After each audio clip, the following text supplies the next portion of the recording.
السلام عليكم، ازيكم حبايبي؟ عاملين ايه؟ هنعمل مع بعض ان شاء الله النهارده كفتة الرز.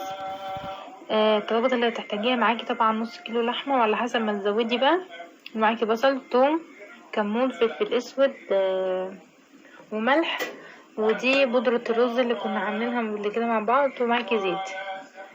تعالوا بقى نجيب الكبة بتاعتنا ونبتدي نعمل كل حاجة مع بعض في البيت. طالما اهم حاجة جهزتيها هي البودرة بتاعت الرز، وبقية الحاجات دي سهلة. نسمي الله كده ونبتدي مع بعض. معلش يا بنات، نسيت اقول لكم ان احنا معانا الخضره، ودي حاجه اساسيه طبعا في الكفته.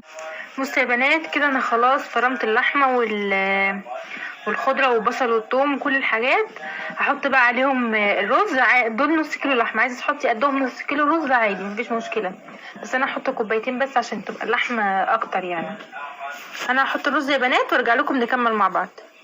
كده يا حبايبي انا حطيت كوبايتين الرز اهو، وحطيت كمان نص معلقه كمون وشويه فلفل اسود، وكمان حطيت بتاع معلقه كده ملح. هبتدي بقى اسمي الله واقلبهم كلهم في بعضهم الاول لحد ما يتجانسوا كلهم مع بعض، وبعدين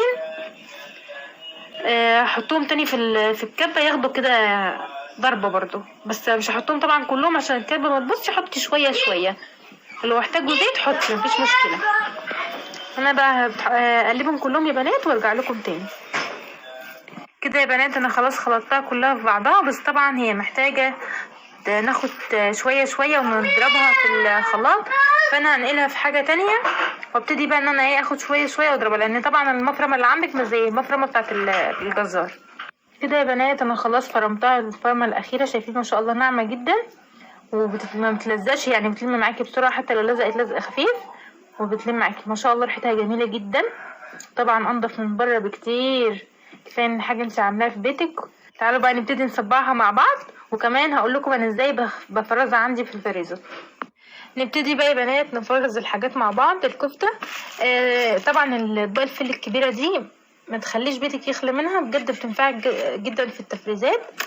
وكمان الكياس اللي هي الاحجام دي، انا جايبه الكياس دي عشان هنفرشها في قلب نفتحها كده من الجنب ونحطها في قلب الطبق عشان نرص فيها الكفته، والكياس الكبيره دي عشان بعد ما نخلص نحط الطبق كلها في قلبها.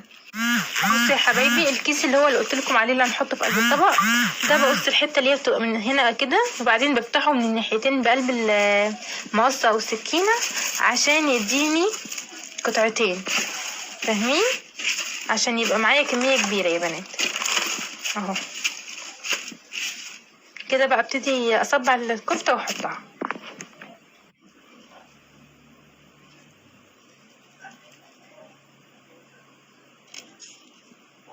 خليها طويله يا بنات عشان هي واحنا بنحمرها بتكش.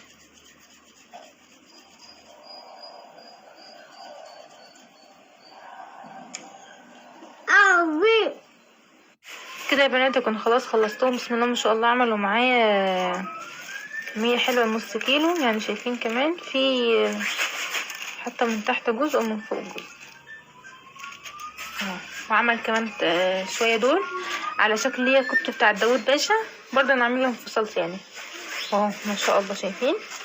يا رب يكون الفيديو عجبكم يا بنات، اشوفكم ان شاء الله باذن الله فيديو جديد. مع السلامه.